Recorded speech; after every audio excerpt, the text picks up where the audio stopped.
seti igice cya 27 umurongo waho wa mbere kugeza ku murongo wa 5. Duhagurutse dusome mu izina ry'umwami wacu Yesu Kristo. Amen. Yakobo yihindura Esau atwara umugisha wiwe. Umurongo wa mbere. Isaka ashaje, amaso yiwe asigaye abona ibyigigi aho yihisha gusa. Ahamagara imfura yiwe Esau ati ewe mwana wanje, aritaba ati sabwe. Aramubwira ati raba ndashaje, sinzi umunsi ruzompitana, none nda rero niwabire ibyo uhigisha umutana wawe n'umuheto wawe, ugende mu ishamba uhige undonderera. Ijambo ry'umutwe riratubwiye ngo Yakobo atwara umugisha wa Isaka. Ndahagaze hano mu izina rya Yesu Kristo. Haleluya. Ikintu cyose cyateguwe mu buryo buboneka cyangwa butaboneka kugira ngo kikwibe umugisha Imana yateguye ku buzima bwawe, turagikasoringa itariki mu izina rya Yesu. Umugisha wawe mu kazi, abarozi n'abadayimoni n'abansi n'abakwanga n'abatakwemera bagomba kukunyaga mu buryo uzi cyangwa utazi, uyu munsi turavuze nta mwemu n'imwe ikuzimu iri ushobore kunyaga umugisha wawe mu izina rya Yesu Kristo.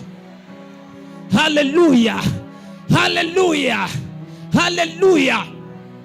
Hano turabonye umugabo yitwa Isaka, tubonye uwitwa Esau, tubonye uwitwa Yakobo. Isaka se wa Esau na Yakobo. Hanyuma Isaka avuga ngo harageze kompa, ahamagara umwana wiwe Esau nk'uwo yakunda, nk'uwo yiyumvamwo, nk'uwo yashaka yuko ari wazogabana ku mitungo yiwe. Munyumvirize kano kantu, aramuhamagara aramubwira ngo my son, I'm about to go, ngira ngende, ariko mbere yuko ngenda ndagomba gusiga ndaguhezagiye.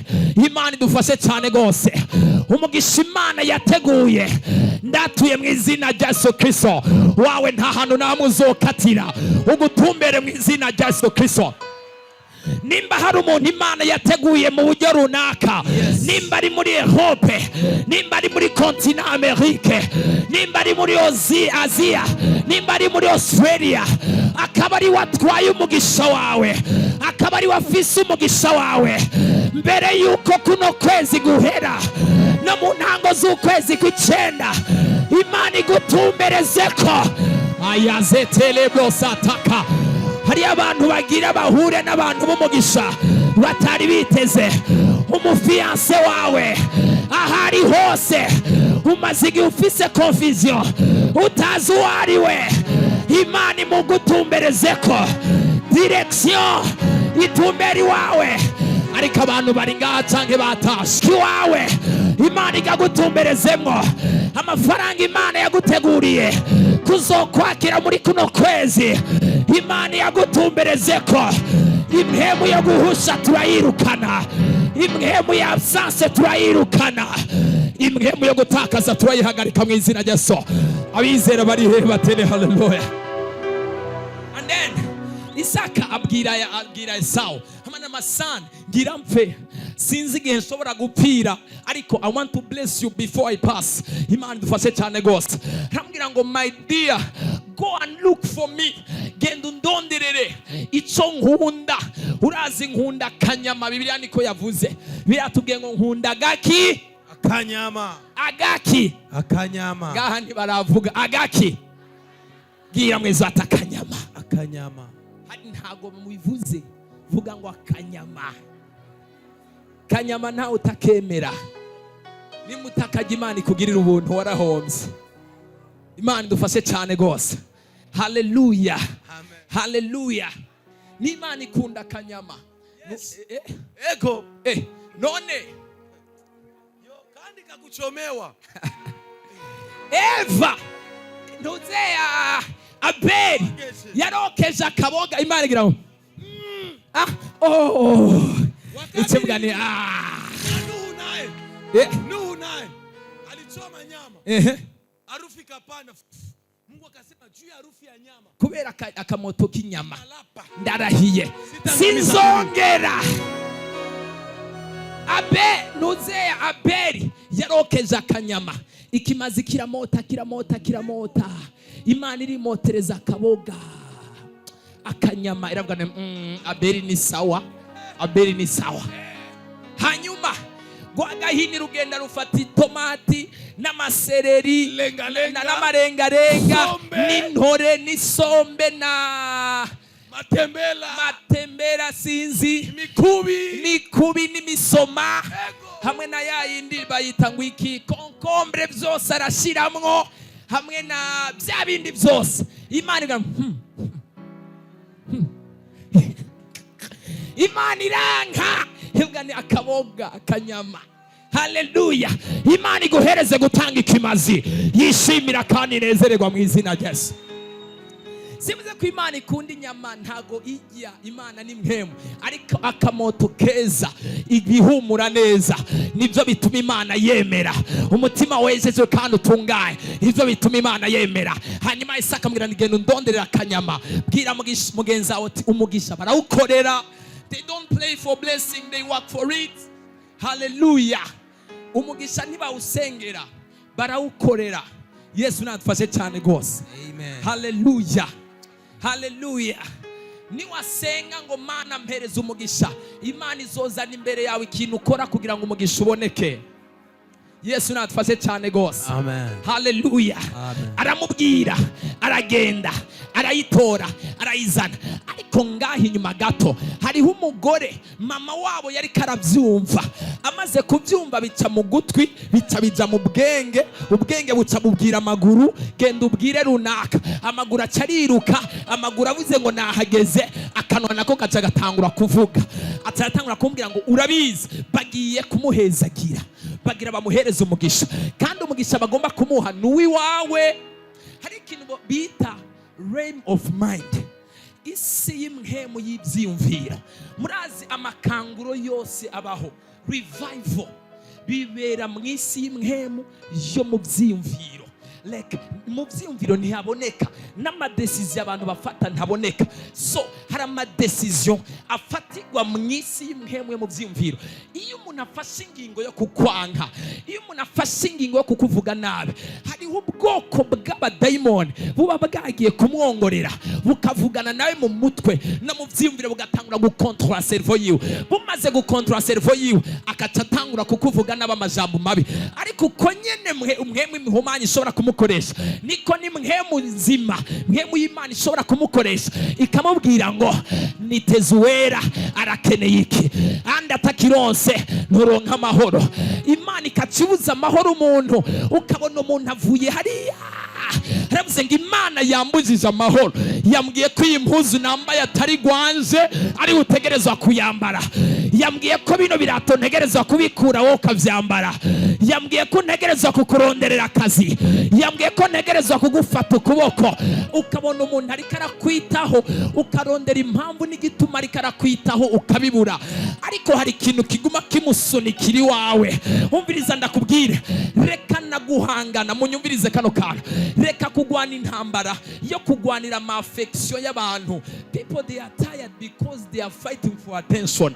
Abantu bararushe kubera bariko baragwanira ko abantu babereka ama attention. Kwerekana attention ni kukwereka ko umuntu akwitayeho, ko umuntu akwereka ko akwiyumviriye, agukunda, akwitayeho, agira iki. Maku force umuntu w'abandi, nyereka ko nkunda, ngiriruku, mvugisha, gira ibi nibi. Man, abantu batakweretse attention, ukacugenda ngo ntiyamvugishije, ntiyanganirije, ntiyabaye hafi yanje, ntiyangiriye uko nuko. Hariho isi y'imhemu ikorekera mu byiyumviro. Iyo upfukamye hasi ugakontrola ibyiyumviro by'umuntu, ukavuga ni Imana ndasengeye runaka na runaka bahinduye gukora iki niki mu mezi canke mu mwaka canke mu minsi, ukabona ba bantu batakuvugisha, ba bantu batakwemera, ba bantu batakubona, bose batanguye guhindukira kwiruka inyuma yawe, ata muntu n'umwe yarari inyuma yawe. Turi kumwe ngo dutere haleluya. ntushake ko abantu bagukunda ku nguvu. Go on your knees, hamagara ubuntu bw'Imana, hamagara ubwiza bw'Imana, hamagara igikundiro cy'Imana kiratangura kubakontorora. Mpemu w'Imana atangure kubakoresha ivyo batari biteze. Mama wa Esau acari bimugwa mu matwi, atagenda kubwira umuhungu wiwe Yakobo akunda. Imana iguhereza umuntu agukunda kwibira amabanga mu izina rya Yesu. Wowe urakeneye umuntu agukunda. Haleluya. Gira mwiza, turakeneye umuntu agukunda. Urakeneye umuntu agukunda ata mpamvu. Urakeneye umuntu agukunda atari kubera ivyo ufise. Urakeneye umuntu agukunda adashaka kugukoresha ivyaha. Urakeneye umuntu agukunda ataravyi ukomoka. Urakeneye umuntu agukunda ataravyi uburebure bwawe. Urakeneye umuntu agukunda kwipfuriza ibyiza. Imana ikuremera abakwemera n'abagukunda mu izina rya Yesu. 10 nibahaguruka kukuvuga nabi, 20 bagukunda Imana bahagurutse bakuvuge neza. 20 nibagupinga, 40 bagukunda bakwemere mu izina rya Yesu. Haleluya, haleluya.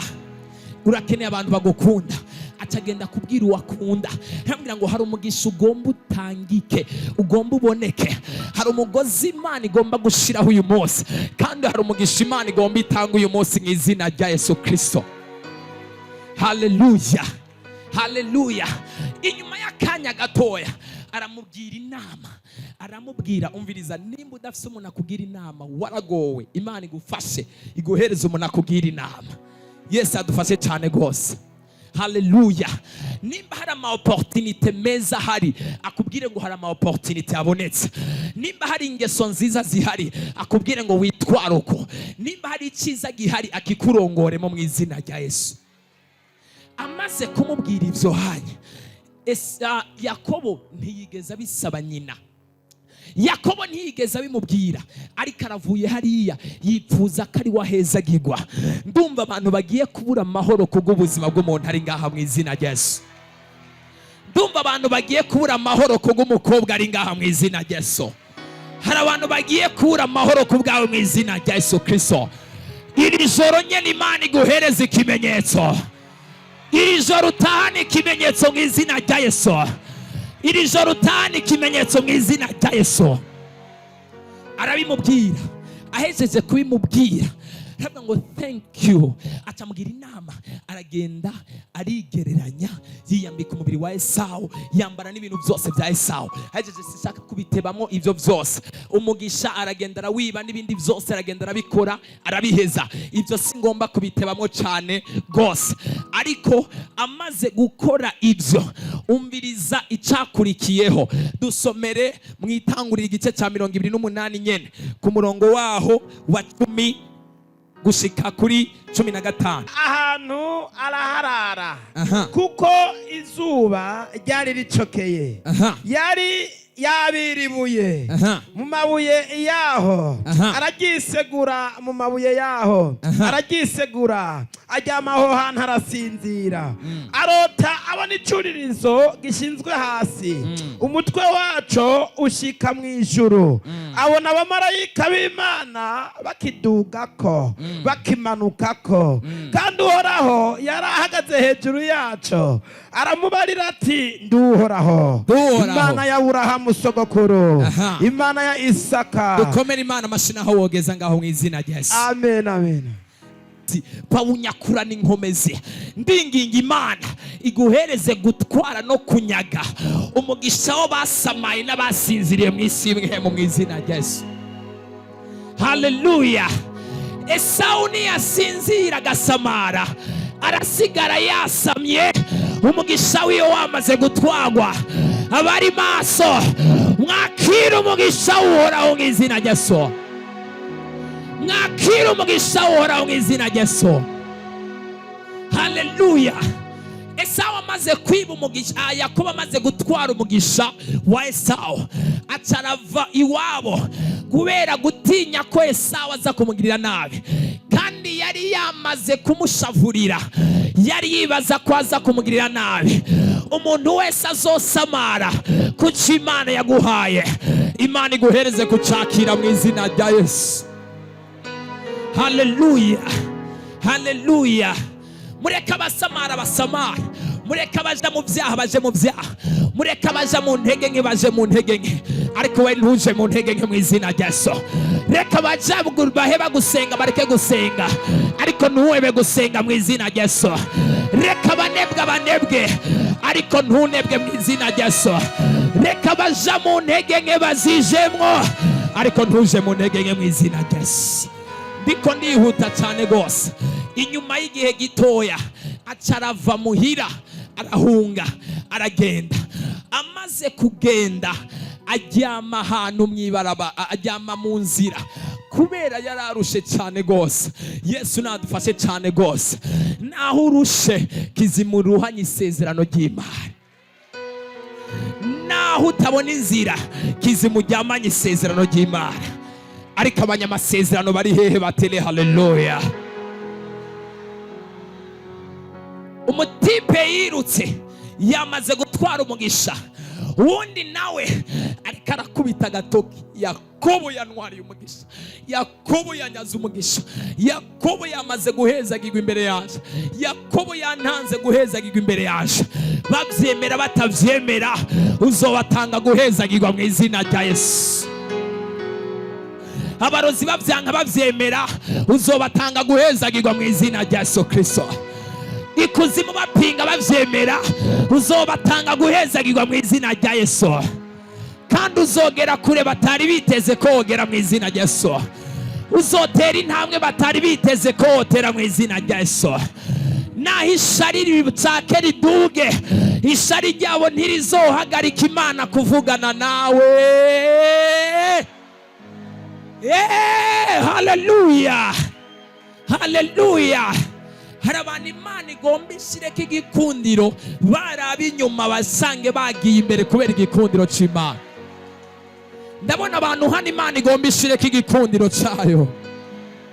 Ndabona abantu Imana igomba yambika igikundiro nk'icyo yambitse Yakobo imbere ya mama wiwe akamusumbisha Esau. Imana ikwambika igikundiro aho ubaye mu izina rya Yesu. Nabivuze n'ubu ndabisubiyemwo. Abarozi bashake bakorana ari 100,000, Imana yacu itubereye maso mu izina rya Yesu Kristo. Kubaho k'umuswi ntago ari impuhwe z'agaca. Ntago Satani yakugiriye impuhwe kugira ngo ubukiriho uyu munsi.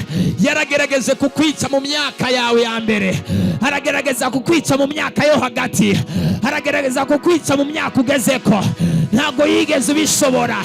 Yarabigerageje utaramenya repentance, ariko ko wamenye repentance ntacyo azogutwara. Hari urukingo rw'amaraso ya Yesu, hari uburinzi bw'amaraso ya Yesu, hari ubwiza bw'amaraso ya Yesu. Abizera bari he batele? Haleluya. Ongera utere yindi haleluya. Aragira ishari, ishari riramujya kubera yahezagiwe Yakobo imbere yiwe. Yesu nadufashe cyane gose. Amaso y'ibikere, it can never. Ntukareke kunezerererwa umugisha Imana yaguhaye kubera kuba timide y'abantu bari imbere yawe ngo baravyibazaho gute. Yesu nadufashe cyane gose. Igihe wari ushonje, igihe wari ubuze icyo kwambara, igihe wari ukengeretse, igihe wari uw'inyuma, igihe utagira ijambo, nago wari wibaza ko baho wari uyu munsi. Kandi bari bishimiye ko woguma ku rugero wari uriko. Ariko nimba Imana ikugiriye ubuntu gahezagirwa imbere yabo, ntukumve uhagaritse umutima ngo bakugiriye ishari. Urara udasinzire ngo harabagufitiye ishari. Ryamusinzire. Imana yaguhezagiye ntago yari iyobewe ko izogwanywa cyangwa uzohigwa.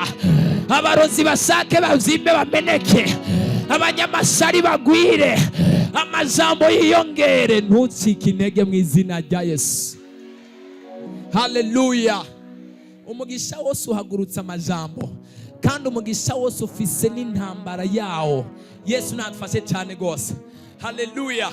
when you are blessed, iyo ubonye Imana iguhezagiye ugatera ingazi imwe, itegure nk'ibindi bintu bishobora kuza bishaka kuza kwataka umugisha wawe nka bibiri. Itegura amajambo, itegura amakritique, itegura abagupinga, itegura abavuga ko wishira imbere, itegura abakubwira ko wirata, itegura abakubwira ko usigaye wiyemera, itegura abakubwiye ko usigaye wishira hejuru, itegura abakubwira yuko usigaye warahindutse utakimeze nka kera.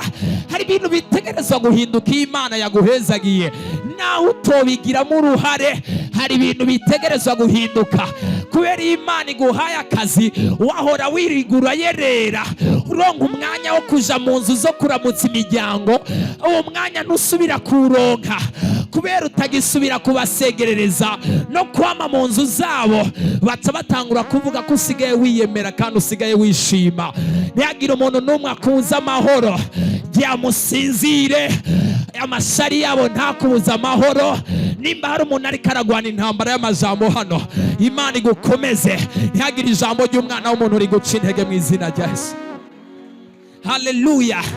Reka ibyo bicavutu n'ibyo bicantege byose bibe fuel, bibe amavuta agufasha korosha n'impamvu zo kubandanya mu izina rya Yesu Kristo. Bibe ingazi kuduza ku yindi level mu izina rya Yesu Kristo. Haleluya. Ibigeragezo ntibizoreka kuza, ariko usomye muri Yakobo ijambo ry'Imana rivuga ngo I count it all joy, ndabiharura byose kari umunezero. Iyo ngeragejwe ndabiharura kari umunezero. Iyo bamvuze ndabiharura kari umunezero. Iyo bampize ndabiharura kari umunezero, kubera nzi yuko byose biriko birategura uburemere bw'intahe. Ayo marira uri kuracamwo, ayo majambo uri kuracamwo, ayo mageragezo uri kuracamwo, izo ngwara uri kuracamwo, iyo krizo uri kuracamwo, ico cangiro uri kuracamwo, iyo depression iri kiracamwo, iri kirategura uburemere bw'intahe. Hari imyaka igiye kuza imbere yawe, uzokwicara ubwira abana bawe, bana banje nimubone bimeze uko, runaka na runaka baragerageje kugira ibi n'ibi n'ibi, ariko Imana nakoreye yarambeye hafi, ariko Imana nasenze nigeze intererana. Hari igihe uzobwira ngo hari igihe nigeze kugwara ingwara izi n'izi. Hari igihe uzobwira umugabo wawe, ubwira ati mugabo mwiza, hari umugabo yanyase, hari umuhungu yanyase, hari umusore yanyase, narabenzwe kenshi, ariko Imana yari yambikiye bogare yanje ari wewe. Hari uburemere bw'intahe buriko burategurwa. Wa musore we, hari uburemere bw'intahe Imana iriko iragutegurira. Naho hari amageragezo uri kuracamwo. Hari igihe uzobwira umugore wawe, mugire ngo narareje benshi bantera utwatsi, abandi bambwiye ko ntoshobora kubatunga, abandi bambwiye ko ndimbwa ntari ku rugero rwabo, abandi bambwiye ko ntobashobora, abandi bambwiye ko bitokunda, ariko Imana yari yanteguriye umugore mwiza ari wowe. Ntucibwe intege n'ibihe uri kuracamwo, hari uburemere bw'intahe Imana iriko irategura ku buzima bwawe. Tela haleluya. Ongera utele yindi haleluya. Yesu nadufashe cyane gose. Abanyamugisha mwarahezagiwe, kandi tuzokomeza guhezagirwa. Amen. Kandi nta murozi azohagarika umugisha wawe. Amen. Rino joro ndatangaje itangazo, nta murozi n'umwe, nta mudayimoni n'umwe, nta mupfumu n'umwe ari bushobore guhagarika umugambi w'Imana ku buzima bwawe. Icyo Imana yatanguje ku buzima bwawe izogiherekeza, igiherekeze. Oya, reka amatushe, shyiramo akantu k'agasirimbo, uvuze akantu kameze neza. Icyo Imana yatanguje izogiherekeza, igiherekeze. Hari abantu bafise ubwoba bw'umugisha Imana yabahaye ko bashobora kuwutakaza umwanya wari wose. Reka ubwoba, Imana si umuntu ngo ibeshe. iyo yavuze ijambo no kurishitsa irarishitsa, no kurikora irarikora. Ntabwo uzotakaza umugisha wawe, ntabwo uzopfa utarabona icyo Imana avuganye nawe. Hari cyari amahirwe yo kugera ku masezerano, hari cyari amahirwe yo kwambara ubundi bwiza bushasha, hari cyari amahirwe yo gutunga,